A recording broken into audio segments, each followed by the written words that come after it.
Hello everyone, সকাল সকাল বেরিয়ে পড়লাম প্র্যাকটিসের জন্য। আর আমার সাথে আমার বন্ধু ছিল, ওর হাতে ছিল পাম্পার আর আমার হাতে ছিল বুট। তারপর চলে এসেছিলাম মাঠে, আর মাঠে এসে দেখি সবাই রেডি। তো খেলা শেষে দেখা হচ্ছে।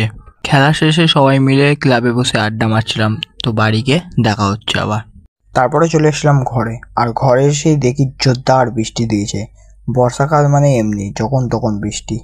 সকালের ব্রেকফাস্টে ছিল এক গাদা লুচি আর এক পিস আলুর দম, না দিতেই পারতো সাদা। তারপরেই দেখি ফুরফুরে হাওয়া দিচ্ছে, আর তখনই আমার মাথায় গান জাগলো, রিম ঝিম হাওয়াতে দেয় মন সারাতে। দুপুরের লাঞ্চে ছিল আনলিমিটেড ভাত আর ডিমের তরকারি। যে ডিমটাকে পেরেছিল তাকে তো পাইনি, তার ডিমটাকেই পেয়েছি। বিকেলে বেরিয়ে পড়েছিলাম খেলতে।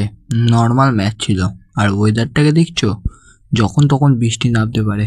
তারপরেই আমরা পাড়ার মাঠে পাশ দিয়ে যাচ্ছিলাম, আর চোখে পড়লো এখানে খুঁটি পুজো হয়েছে। তো দেখি কত বড় বাঁশ পুঁতেছে, আর এই খুঁটি পুজোটাকে নিয়ে আমাদের 41তম বর্ষ পূর্ণ হলো। তারপরেই চলে এসলাম মাঠে।